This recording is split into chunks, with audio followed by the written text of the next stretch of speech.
Hey everyone, it's Brett Hornby here. Welcome back to my YouTube channel here, and after Labor Day weekend and the big game on Monday, watched my Stampeders beat the Edmonton Eskimos, and then I couldn't tell it was the first day of school there the following day. I mean, my Facebook feed was flooded with first day of school posts, but I figure now is the perfect time to I'll call this video a Calgary Hockey Update video, where talk about the Flames and Hitmen here, as I'm not going to really call this a channel update this year just because I'm not going to change anything. It's just now that we're approaching hockey season here. I mean, the Hitmen have already started their camp and have a couple preseason games on tap here, and the NHL starts their training camp next week here, so there's going to be some more hockey content to come on my channel here. So watch for season 2 when I recap Flames and Hitmen games here. So I'm just going to do a little Reader's Digest version of what's been up with each team here in the off season here. I know that there hasn't been, for the Flames case, there hasn't been as much off season news, I'm going to say, compared to last season when we changed coaches and free agency. I mean, before it came to free agency, I mean, we brought in a new goalie and signed a couple depth players, and then made a big trade with our rival, swapping bad contracts there. You can look at those videos here, but I did this in a separate video last year, but I figured this year, considered a lot of work happened on July 1st. There was no sense making a separate video on what's up with our free agents here, but let's just quickly recap our in-house free agents here and what has happened with them up to date here. I'm recording this on Friday, September 6th here, so we had 4 players, restricted free agents, that filed for salary arbitration here, and they all got signed just before their cases here. I mean, both forward Ryan Lomberg and defenseman Renat Valiev, they both agreed to 1-year deals with $700,000, and it's a 2-way deal. Means that that $700,000 is if they played in the NHL all season here, but likely with both these guys, they're going to spend more time in the Stockton Heat there.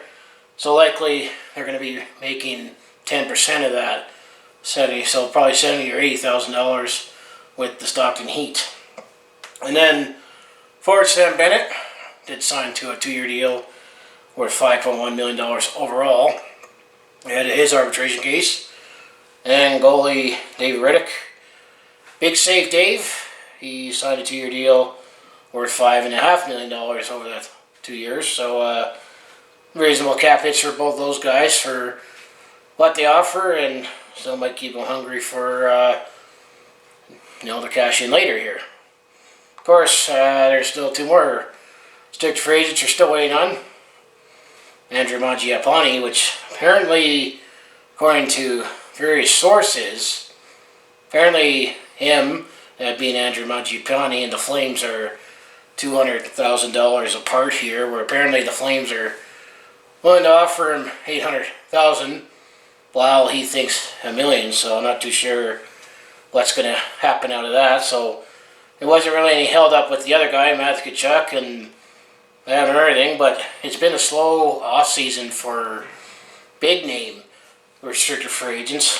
I mean, the only big names that got signed, well, Sebastian Aho got signed quickly because the Montreal Canadiens offered an offer sheet, and Carolina matched here, and then recently Clayton Keller signed a 5-year deal with the Arizona Coyotes, but not really going to set the market because we still got 2 big guys. The biggest names, you would have to say, is Mitchell Marner of the Toronto Maple Leafs and Braden Point of the Tampa Bay Lightning. And then there's rumors. I mean, Brad Treliving is saying, we're still working on it. It's a priority, and some sources say is it either going to be a 4 or 5-year deal, 6, 7. So who knows? But time's a ticking here, and if you look at the case of William Nylander last year with the Toronto Maple Leafs, the thing with the restricted free agents is that, you have to give up compensation if you, another team signed to an offer sheet. You have to be willing to point that up, depending on what you offer. But the other piece is, it kind of seems dumb, is that in order for these players to be eligible to play in this upcoming season, you have until December 1st to sign to a deal. It should be, right start of camp there.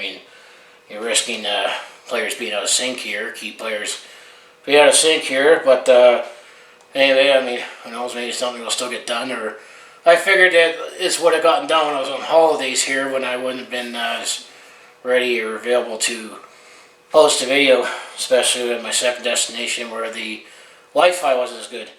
So that's the restricted free agent. We still have forward Spencer Fu, who we did offer him a qualifying offer. We still have his rights, but he signed with the KHL as Red Star Coolman. So maybe he could come back, or maybe we'll refine his game more in the KHL and maybe give the NHL dream another kick of the can here. So that's the RFA stories.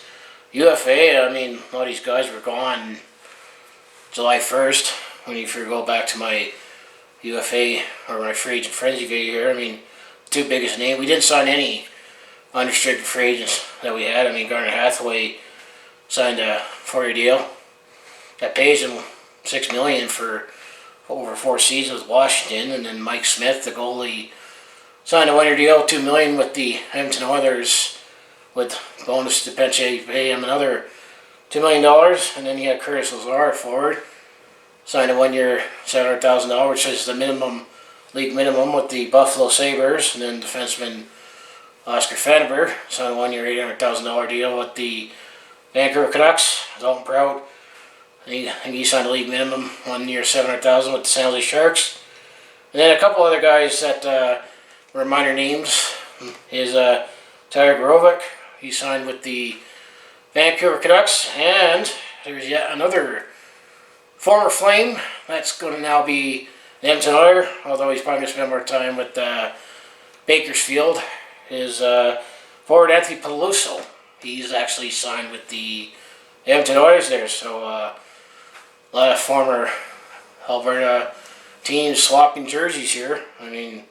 We got Cam Talbot, who we signed as an unrestricted free agent, and then made that swap with Edmonton to get Milan Lucic. So you got Smith and Neal now in Edmonton, and Talbot and Lucic here with Calgary. The other guys are available if we're unrestricted free agents. Anyone who's still interested in Marcus Hogstrom, defenseman, forward Matt Tormena, forward Lyndon Vay, Lyndon Vay is already playing over in Europe anyway.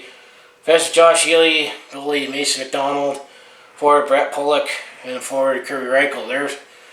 They're still available. I don't think they're going to come back here, but that's the free agent story for the Flames.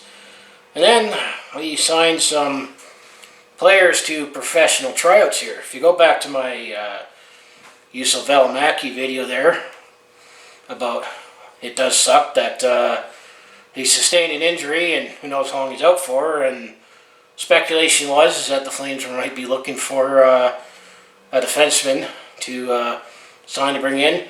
Well, we signed Andrew MacDonald, defenseman, to a professional tryout here. It's the same guy that started with the New York Islanders, was highly touted, and then he got traded with the Philadelphia Flyers for 3 pieces there. He was recently bought out from the Philadelphia Flyers there. I knew he was making over $5 million a year, and obviously turned out to be too much here for the Philadelphia Flyers and what he provides here, but maybe Andrew MacDonald, who I think of all the professional tryouts has the best shot at staying with the Flames, or stick with the Flames, because more of a need. The other guys that we signed are 4 forwards, all wingers here. Well, we signed forward Tobias Reeder, another former Oiler, to a tryout. Forward Devontae Smith-Pelly, who the last couple of years was with the Washington Capitals here. He's been he's been a useful forward in the past, but he's been moved around a lot. I'm not too sure if there's any place for him here with the Flames. I mean, we got Lucic and Sam Bennett to be and assuming we'll sign Matthew Tkachuk for grit and scoring punch. And then we got Zach Rondo, forward who was with the National Predators last. And forward Alex Grenier, who was with the Montreal Canadiens franchise. We spent more time with the Laval Rocket farm team for the Montreal Canadiens here. So, I mean, best of luck to all the professional tryouts here. But I know that it's nice to bring in some competition, and also maybe for their sake, maybe if they stand out but don't sign here, maybe they'll still get traction elsewhere in the league. My personal opinion is I think Andrew McDonald has the best shot at making the team via professional tryout here. He was actually signed first last week, and then the 4 forwards signed the other day there. So that's the professional tryout here. So then actually there'll be some hockey action between the Flames and Oilers, but just their prospects. As Saturday, September 7th, the Flames and Oilers prospects will play in Red Deer at the MX Centrium. And then here in Calgary on Tuesday, September 10th, they'll be playing at the Scotiabank Saddledome. So these are the prospects for the Flames and Oilers playing each other here. First preseason action for the Calgary Flames will be on Monday, September 16th. A split squad game between the Vancouver Canucks, where half the team will play here and half the team play there. That's all the main camp there together here. So Calgary will play 8 games in total there, and then the regular season will start on Thursday, October 3rd for the Calgary Flames.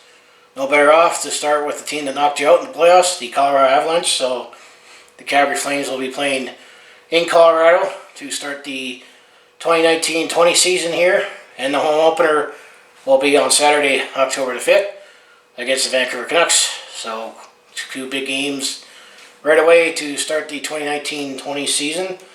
That's basically, the Reader's Digest version of the Flames, what they've done in the off-season, what's up with our free agents, where they've gone to, or who's still available, and we're still playing the waiting game on 2 of our own restricted free agents who are key players here. So that's the Calgary Flames side of the puck. So now let's shift our focus to the Calgary Hitmen here, our junior team here. And just like the Calgary Flames, the Calgary Hitmen made a big trade that raised some eyebrows here. Well, keep in mind, this guy is prospect of the Vancouver Canucks as defenseman Jet Wu, who was drafted by the Vancouver Canucks in the second round 2018. And there was a headline in the offseason that Vancouver traded Jet Wu to Calgary, and a lot of hockey fans are freak out thinking it was the Canucks trading him to the Calgary Flames. But no, it's not. It was the Calgary Hitmen acquired defenseman Jet Wu, and he's a high-scoring defenseman that will definitely upgrade our defense and provide some offensive pop here. He was traded for 4 pieces here. So we traded Vladislav Yermenko to his Nashville Predators property, that defenseman, as well as forward Ryder Kozak. And this happened on draft day, so the 2019 first-round pick, which was the 11th overall pick in the Bantam draft, and a 2021 second-round pick.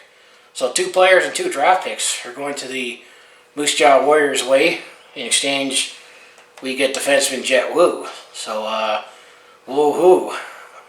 No pun intended, but definitely going to be a big defenseman for the Calgary Hitmen here. So relax, Canuck fans. He was traded to the Calgary Hitmen. Mind you, Jerome McGinley, when he was playing for the Kamloops Blazers, and when he got traded to Calgary, he first thought he was traded to the Calgary Hitmen, when in fact he was traded to the Calgary Flames when he was recently drafted by the Dallas Stars that season. He was still in the midst of their dynasty with the World Juniors, and we're about to go in the World Juniors, but the Western Hockey League had their dynasty with the Kamloops Blazers there. So depends how you read the headline here, but Jet Wu is now a Calgary Hitman here. And then speaking of camp and NHL camps here, the Calgary Hitmen actually have 7 players who are trying to impress their parent clubs that they were drafted or signed with the NHL here. As Carson Fook, the forward, he's with the Vancouver Canucks, and he was recently drafted by the Vancouver Canucks this past draft in Vancouver. So Carson Fook is with the Canucks camp. And then forward Mark Kastelik, who was drafted by Ottawa in this past draft, 2019 in Vancouver. He's in the Ottawa Senators camp here. And forward James Malm, actually, he's in Flames camp, as he was actually a free agent invite. He wasn't drafted, and some mock drafts had him potentially going in the late rounds here, but James Malm, he could still be one of their 20-year-olds for the Calgary Hitmen. Hasn't been drafted, so the Flames signed into a free agent invite at the development camp that happened just after Canada Day. So James Malm doesn't have far to go to chase the NHL dream with the Calgary Flames. So we'll see how he pans out with the Calgary Flames. And last forward is Riley Stotts. He's going to the Toronto Maple Leafs camp, and he was drafted by the Toronto Maple Leafs in the 2018 draft when it was in Dallas. And then 3 defensemen are off to NHL camps. The other guy that the Flames actually also signed to a free agent invite is defenseman Jackson Van Der Leest. Between two sticks, Calgary Flames edition, maybe down the road here, but Jackson Van Der Leest did not get drafted in this past draft, and he was a free agent invite to development camp with teammate James Malm, so he's also with the Calgary Flames camp here, so good luck with him. And as we mentioned at the big trade, defenseman Jet Wu, he is with the Vancouver Canucks camp. He was drafted in the second round in the 2018 draft that it was held in Dallas that year. And the last defenseman, who was a free agent signing by the Philadelphia Flyers, Igor Zamula. So he's in Philadelphia Flyers camp here. So those are the 7 Calgary Hitmen players that are off to NHL camps. Best of luck to them. Hopefully, make a big impression and can maybe pursue their professional dreams after with the Calgary Hitmen here. Or who knows, maybe make such a big impression they'll make the team right away. So when it comes to preseason action here, actually the Calgary Hitmen will be playing preseason action tonight up in Edmonton at Rogers Place. And then first home game, it'll be tomorrow night. This will be Saturday, September 7th. They'll be playing against the Edmonton Oil Kings by the 7 Chiefs Sportsplex at Tutina Nation there. And the Calgary Hitmen will be playing 4 preseason games here. So my first recap video for the Calgary Hitmen will come in a couple weeks here. And as we know who is on the roster, I'll go over the roster with the Calgary Hitmen in that video too, like I did last year. And I'm going to say the regular season and home opener for the Calgary Hitmen will be on Friday, September 27th, and no better team to do it against the Edmonton Oil Kings. Coincidentally, the Calgary Flames and the Calgary Hitmen, they start their regular season opener against a team that knocked them out of the playoffs. As you recall here, the Calgary Hitmen actually made it to the second round and had a fairly successful season in my point of view after up and down season, but they finished third in the Central, and they did upset the Lethbridge Hurricanes in the first round in 7 games after being down 2 games to nothing initially there, and then won 4 out of 5. However, they did get swept by the Edmonton Oil Kings there, but the Oil Kings definitely had their number last year, but I'm going to say considering they were 3rd worst in the league 2 years before there. So I'm going to say that was a very successful season, and see if the Hitmen can build off of that. And then the Calgary Flames, after having the best regular season in a generation there, fortunately had a very brief cameo with the Colorado Avalanche, as after they won Game 1, they lost the next 4 and were out in 5. But maybe this is all part of our younger team taking their lumps early and learning, what it takes to win the playoffs. And hopefully the Calgary Flames will go a little further in the playoffs this year as in get out of the first round. And also, coincidentally, both franchises are celebrating a milestone, as this season marks the 40th year that the Calgary Flames are in Calgary. The franchise has been around for 48 years. The first 8 years were in Atlanta, Georgia here, but this is the 40th season of the Calgary Flames and the Calgary Hitmen. This is their 25th season, so both long-standing milestones for both of our hockey clubs here. So anyway, if you enjoy everything I do on my YouTube channel, just to make sure you like, subscribe, and follow along here, and follow my playlists here. If you want, you can relive the Flames and Hitmen in my game recaps. Season 1, Season 2 is going to be around the corner here. Is my first episode for Season 2. Will be in the next couple of weeks for both the Hitmen and the Flames, and how they did in their preseason there, and then, you know, last week of September, the Calgary Hitmen start playing for real, and the first week of October, the Calgary Flames start playing for real here, and let's hopefully both teams can build upon what they built up last year, and you know, and I dream that the Calgary Hitmen will win the Memorial Cup and the Calgary Flames win the Stanley Cup. It's that time of year when most every team says they have a chance, and this is their year, and we have the right group of guys to do it with. So anyway, go Flames, go Hitmen, go Stamps, go Roughnecks, you know, all my Calgary teams here, and I'll see you in the next video.